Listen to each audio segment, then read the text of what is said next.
आप देख रहे हैं न्यूज इंडिया, आपके साथ मैं रचना बंसल। भारत ने अपनी बढ़ती ताकत और सुरक्षा का प्रदर्शन करते हुए अग्नि प्राइम मिसाइल का सफल परीक्षण किया है। खास बात यह है कि भारत ने रेल आधारित मोबाइल लॉन्चर प्रणाली से मध्यम दूरी की अग्नि प्राइम मिसाइल का सफल प्रक्षेपण किया है। यह अगली पीढ़ी की मिसाइल 2000 किलोमीटर तक की मारक क्षमता के लिए डिजाइन की गई है और कई एडवांस सुविधाओं से लैस है। अग्नि प्राइम का ओडिशा के तट से स्ट्रेटेजिक फोर्सेस कमांड और डीआरडीओ ने सफल परीक्षण किया है, जिसमें 2000 किलोमीटर तक के लक्ष्य को इसने पल भर में तबाह कर दिया। आत्मनिर्भर बनने के साथ ही देश को आगे बढ़ाने में यह कदम काफी ज्यादा महत्वपूर्ण होगा। बहुत जल्द ही अग्नि प्राइम को भारतीय सेना में भी शामिल किया जाएगा। रिपोर्ट देखिए।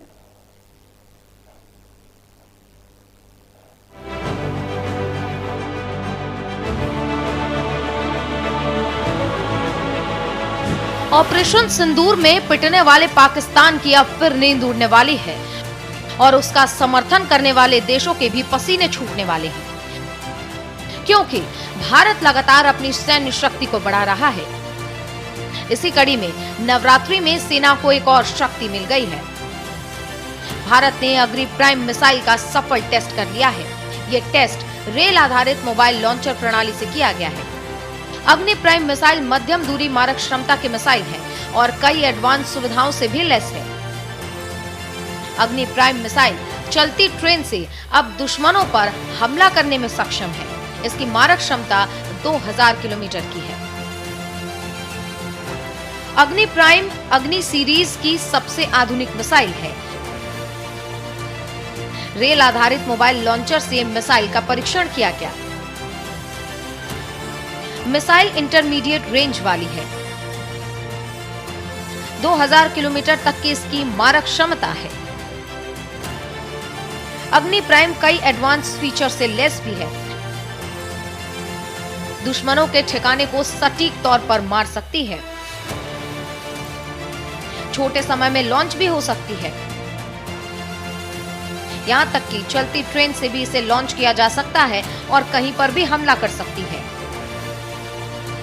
कहीं भी कभी भी हमला किया जा सकता है।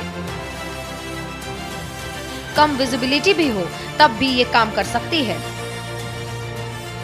धुंध या फिर रात में भी सुरक्षित ही ये अपने निशाने को तबाह कर सकती है। रक्षा मंत्री राजनाथ सिंह ने इसकी जानकारी देते हुए कहा कि विशेष रूप से डिजाइन किए गए रेल आधारित मोबाइल लॉन्चर से इसको लॉन्च किया गया है।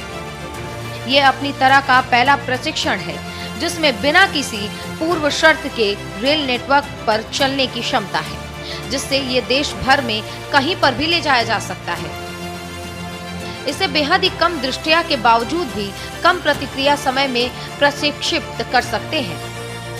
इसके लिए रक्षा मंत्री राजनाथ सिंह ने डीआरडीओ को बधाई दी। ये मिसाइल एडवांस फीचर से लैस है और ये मिसाइल लॉन्च करने की सबसे लेटेस्ट तकनीक भी है। पहले मिसाइल फिक्स्ड साइड से दागी जाती थी, लेकिन ये लॉन्चर दुश्मन को चकमा दे सकती है। रेल पर चलते हुए भी इसे लॉन्च किया जा सकता है। भारत की मिसाइल की ताकत अब इससे दुगनी बढ़ गई है। डीआरडीओ, एसएफसी और भारतीय सेनाओं ने मिलकर ये परीक्षण किया है। दुश्मन को कहीं भी कभी भी जवाब देने की क्षमता, सीमाओं पर तेज रिएक्शन घुसपैठ रोकेगी। अमेरिका, रूस जैसे देशों के साथ भारत की बराबरी। अग्नि प्राइम को जल्द ही सेना में शामिल किया जाएगा। भारत अपनी सामरिक शक्ति को बढ़ाने के लिए अग्नि सीरीज की मिसाइलों पर काम कर रहा है।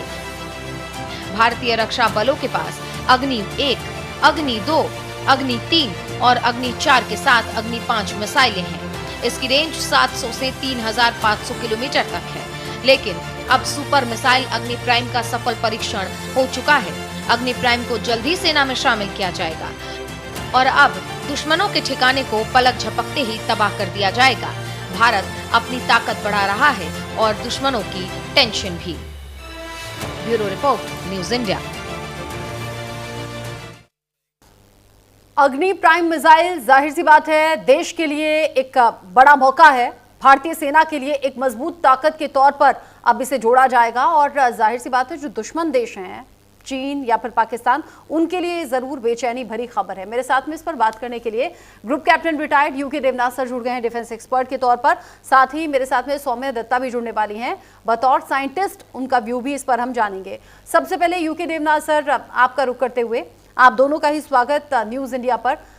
इससे पहले अग्नि मिसाइल के अलग अलग वर्जन को लेकर हम बात करते रहे हैं, 1, 2, 3, 4 बाकी जो इसके वर्जन रहे हैं, लेकिन अग्नि प्राइम मिसाइल जो अपने आप में तमाम आधुनिक सुविधाओं से लैस है और मारक क्षमता इसकी कह लीजिए, या फिर सबसे बड़ी बात ट्रेन से इसे जिस तरीके से लॉन्च किया गया, इसकी कितनी ज़रूरत मौजूदा समय में आपको भारतीय सेना के लिए नजर आ रही है? डीआरडीओ के साइंटिस्ट की बहुत बड़ी कामयाबी है। आपके चैनल के माध्यम से मैं दर्शकों को बताना चाहता हूं कि ये कामयाबी स्ट्रेटेजिक इंपॉर्टेंस की है। अग्नि मिसाइल जो अब तक हम बना चुके थे वो या तो लॉन्चर पे होते थे और लॉन्चर जो है जमीन पर फिक्स करने पड़ते थे, और दूसरा जो वर्जन हमने बनाया था वो था व्हील बेस्ड मोबाइल प्लेटफॉर्म पर। तो उसमें मल्टी व्हील मोबाइल प्लेटफॉर्म होते थे, एक ट्रेलर जैसा होता था लंबा, उसके नीचे 8 या 12 चक्के लगे होते थे। अब जब इसको रेल से भी लॉन्च किया गया है, इसकी बहुत बड़ी स्ट्रेटेजिक एडवांटेज होगी। सबसे बड़ा एडवांटेज तो है कि आमतौर पर पीस टाइम पे अगर युद्ध नहीं हो रहा है, जब तक युद्ध नहीं शुरू होता तब तक हम इन अग्नि मिसाइल को दक्षिण भारत में या मध्य भारत में रख सकते हैं, जहां पे कि वो दुश्मन के प्री एम्प्टिव स्ट्राइक से सेफ हैं। देखिए, हो सकता है कि दुश्मन अचानक से जमीन पर मार करने वाली मिसाइल या अपनी एयरफोर्स का इस्तेमाल करके हमारे अग्नि मिसाइल्स को ध्वस्त कर दे, क्योंकि आमतौर पे हमारे अग्नि मिसाइल्स को हमें कई बार फॉरवर्ड एरिया में डिप्लॉय करना पड़ता था। समझिए पंजाब, राजस्थान, गुजरात, आसाम। तो अब जब ये दक्षिण भारत में होंगे तो दुश्मन प्री एम्प्टिव स्ट्राइक करके इनको नष्ट नहीं कर सकता आसानी से। एक और एडवांटेज ये है कि ये रहेंगे स्ट्रेटेजिक डेप्थ में दक्षिण भारत में या मध्य भारत में, और परिस्थिति के अनुसार अगर युद्ध जो है वो तवांग और नॉर्थ ईस्ट की तरफ हो रहा है तो तुरंत ट्रेन से उस तरफ रवाना कर दिए जाएंगे। युद्ध की विभीषिका अगर अक्साई चीन की तरफ है तो उस तरफ रवाना कर सकते हैं, पंजाब की तरफ, कश्मीर की तरफ। ट्रेन से तो आजकल जम्मू और श्रीनगर तक चला जाएगा। तो और पाकिस्तान की तरफ युद्ध हो रहा है तो जरूरत के मुताबिक इसको जोधपुर, उत्तर लाइन, नलिया, सब जगह तक ट्रेन लाइन जाती है। सबसे बड़ी बात है, एक तीसरा एडवांटेज भी है, वो ये कि जब ये डिप्लॉय हो भी जाएगा, समझिए हम इसको तिनसुकिया के पास डिप्लॉय करते हैं या जोरहाट में डिप्लॉय करते हैं या पठानकोट में डिप्लॉय करते हैं, तो दुनिया दुश्मन की जो सैटेलाइट है, दुश्मन की जो टोही विमान है, रोज इसको ढूंढ रही है। तो हम क्या कर सकते हैं कि क्योंकि ये तो ट्रेन के ऊपर लगा हुआ है, हम इसको हर रोज रात के टाइम पे 10 किलोमीटर इधर, अगले दिन अगले रात को 30 किलोमीटर उधर शिफ्ट कर सकते हैं। तो दुश्मन के टोही विमान या सैटेलाइट हमारी फोटो ले लेगा, लेकिन जब वो 6 घंटे या 12 घंटे के बाद वहां पर हमला करने आएंगे जमीन से जमीन मिसाइल से या अपनी एयरफोर्स की मदद से, तो ये वहां से 20-30 किलोमीटर इधर उधर हट चुका होगा, तो दुश्मन के लिए सरप्राइज हो जाएगा। जी, यानी आप कह रहे हैं इसका जो सबसे बड़ा प्लस पॉइंट है, चाहे वो मारक क्षमता है या फिर आधुनिक तकनीक से लैस है, इसमें जो उसका सबसे बड़ा प्लस पॉइंट है वो ये कि जो प्लेटफॉर्म चाहिए वो ट्रेन से इसे लॉन्च किया जा सकेगा। इसमें लॉन्चर की ज़रूरत नहीं है, इसे मूव किया जाएगा, ज़रूरत के हिसाब से एक जगह से दूसरी जगह शिफ्ट किया जाएगा और दुश्मन के लिए इसे ट्रेस कर पाना मुश्किल होगा। जी हाँ रचना जी, देखिए आजकल भविष्य के न्यूक्लियर वॉरफेयर में खासतौर से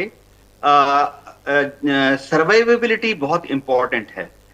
जैसे भारत ने कहा है कि हम पहले दुश्मन पर, चाहे चीन हो या पाकिस्तान हो, न्यूक्लियर हमला नहीं करेंगे। तो हम न्यूक्लियर हमला तभी करेंगे अगर दुश्मन पहले हम पर न्यूक्लियर हमला करता है। जाहिर बात है, जैसे पाकिस्तान है, उनके तो मंत्रियों ने बोल भी दिया कि वो फर्स्ट स्ट्राइक, न्यूक्लियर स्ट्राइक पहले कर सकते हैं। तो पहले जब अगर पाकिस्तान गुस्ताखी करता है न्यूक्लियर स्ट्राइक करने की, तो उनके टारगेट कौन से होंगे? जाहिर बात है वो हमारी जैसे जहां जहां हमारी अग्नि मिसाइल्स डिप्लॉयड हैं, वो साइट पर वो सबसे पहले न्यूक्लियर हमला करेगा, ताकि हमारी अग्नि मिसाइल्स जिन पे हम भी न्यूक्लियर बॉम्ब लगा सकते हैं उनको ध्वस्त कर दे। तो दुश्मन के फर्स्ट स्ट्राइक से बचना है, सर्वाइवेबिलिटी फैक्टर, और फिर उसके 1 घंटे या आधा घंटे के बाद दुश्मन पर हम सेकंड स्ट्राइक करेंगे, बदले की स्ट्राइक करेंगे।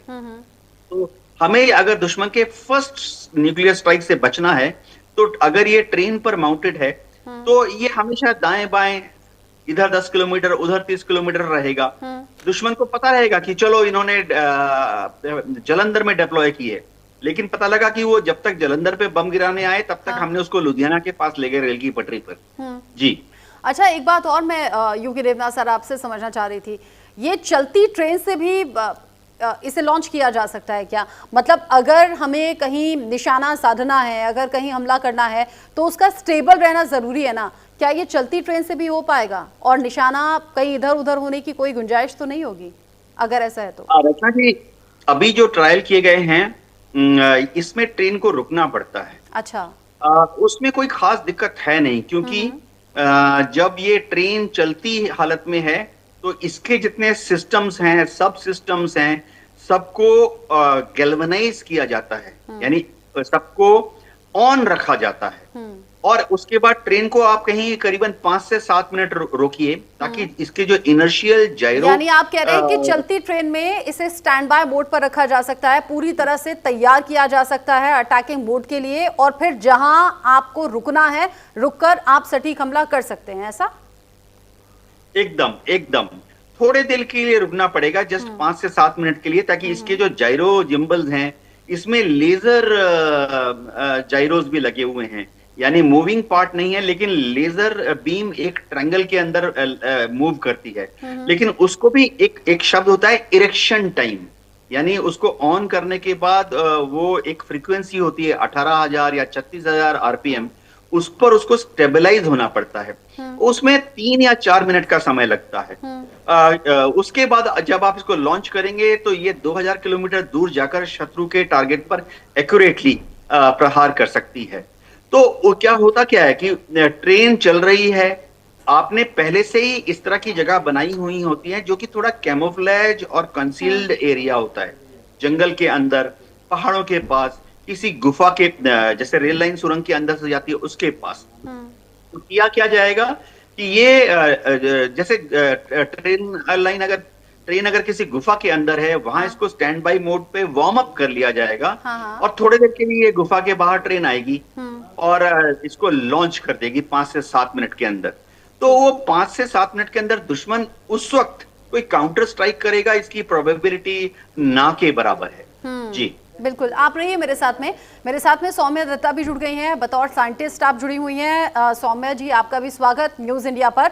चूंकि हम अग्नि प्राइम मिसाइल के बारे में बात कर रहे हैं, तो क्या आप हमें बताएंगे, हमारे दर्शकों को बताएंगे कि क्या खासियत इसकी है, कैसे ये बाकी मिसाइलों से अलग है और कैसे दुश्मन को इससे घबराने की जरूरत है? देखिए, जैसे शायद हमारे पहले जो एक्सपर्ट कमेंट कर रहे थे, एक तो सबसे बड़ा खासियत है, जो कोई भी मिसाइल रेल मोबाइल प्लेटफॉर्म से जब लॉन्च किया जाता है तब उसको डिटेक्ट करके और उसको काउंटर स्ट्राइक का पॉसिबिलिटीज कम हो जाता है। हाँ। दूसरा, इसको मैंने जिस ढंग से देखता हूँ, जो बेसिकली भारत का प्रोग्राम भी है, जो first generation IRBM intermediate range ballistic missile जो फर्स्ट जनरेशन बना था, 81 एक्सेट्रा जो बना था, उसको मॉडर्न एविएशन, मॉडर्न इलेक्ट्रॉनिक्स से, मॉडर्न टारगेटिंग सिस्टम से अपग्रेड किया जा रहा है। मतलब इसका जो रेंज है, ये हम रेंज को बढ़ा नहीं रहा है, क्योंकि हमारे पास ICBM का प्रिलिमिनरी वर्जन भी ऑलरेडी है उस रेंज में, लेकिन इसका रेंज काफी लिमिटेड है उस हिसाब से। 2000 किलोमीटर जो आप बोल रहे हैं, चाइना और पाकिस्तान, चाइना का मेजर पार्ट, इसमें जो चाइना का जो पॉपुलेटेड पार्ट, वो इसका रेंज में बहुत ही कम है। ये मोर और लेस पाकिस्तान स्पेसिफिक है, क्योंकि 2000 किलोमीटर रेंज है, उसको एक्यूरेसी बड़ा है, उसको टारगेटिंग एक्यूरेसी और MIR है, तो multiple at least 2 warhead independent re entry है। मतलब इसको इंटरसेप्ट करना जो एंटी मिसाइल्स है, उसके लिए काफी दिक्कत होगा। तो इसीलिए डिफेंस का दृष्टि से इसको आपको जो फर्स्ट स्ट्राइक कैपेसिटी है वो काफी बढ़ते हैं। लेकिन तभी मैंने फिर से बोलूंगा, ये बेसिकली ये जो प्रोग्राम है हमारा फर्स्ट जनरेशन जो IRBMs है, उसको रिप्लेसमेंट के लिए हो रहा है, ना कि हमारा नया कोई बहुत ज्यादा कैपेसिटी बढ़ाने के लिए इसका बेसिक टारगेट है। ओनली मेजर डेवलपमेंट इज ये रेल मोबाइल है, मतलब इसको एक साइलो से, जो फिक्स साइलो होता है, वहां से लॉन्च करने से आपको इंटरसेप्ट करना आसान होता है, साइट नोन होता है। ये थोड़ा मोबाइल प्लेटफॉर्म होने से इसको इंटरसेप्ट करना, कहाँ से आ रहा है रेडार को भी डिटेक्ट करना थोड़ा मुश्किल होगा। तो एक स्टेज इम्प्रूवमेंट है, एक कैपेसिटी का इम्प्रूवमेंट है, लेकिन मैं आई एंड बाय सेइंग दिस कि ये एक मेजर न्यू वेपन सिस्टम, इसको मैं नहीं देखता हूँ एटलीस्ट। ये एक अपग्रेडेशन है हमारा जो IRBMs का। अगर आप इसे अपग्रेडेशन के तौर पर देख रहे हैं तो मौजूदा स्थिति में इस अपग्रेडेशन की जरूरत हमारी सेना को कितनी लगती है, और क्या इससे ज्यादा एडवांस्ड भी आगे? हाँ, जरूरत बहुत है, क्योंकि फर्स्ट जनरेशन मिसाइल्स का टारगेटिंग एक्यूरेसी भी थोड़ा कम था। अच्छा। हाँ, क्योंकि उस टाइम में जो इलेक्ट्रॉनिक्स था, जो गाइडेंस सिस्टम था, उसका जो एक्यूरेसी होता था टारगेट से कितना मीटर के अंदर आप जहां करेंगे उसमें कितना मीटर सर्कल में आप हिट कर पाएंगे, क्योंकि जो बहुत क्रिटिकल इंफ्रास्ट्रक्चर होता है, आप यदि 100 मीटर दूर में हिट करेंगे तो उसका डिस्ट्रक्शन एफिशिएंसी कम हो जाएगा। तो उस हिसाब से एक्यूरेट टारगेटिंग और आपको लीड टाइम बढ़ा दिया, क्योंकि मोबाइल प्लेटफॉर्म है, मोबाइल लॉन्च प्लेटफॉर्म है। ये दोनों इंपॉर्टेंट एडिशन है, द फर्स्ट जनरेशन मिसाइल का काफी इंप्रूवमेंट है, और उस हिसाब से हमारा जो स्ट्राइक कैपेसिटी वो काफी बढ़ेगा।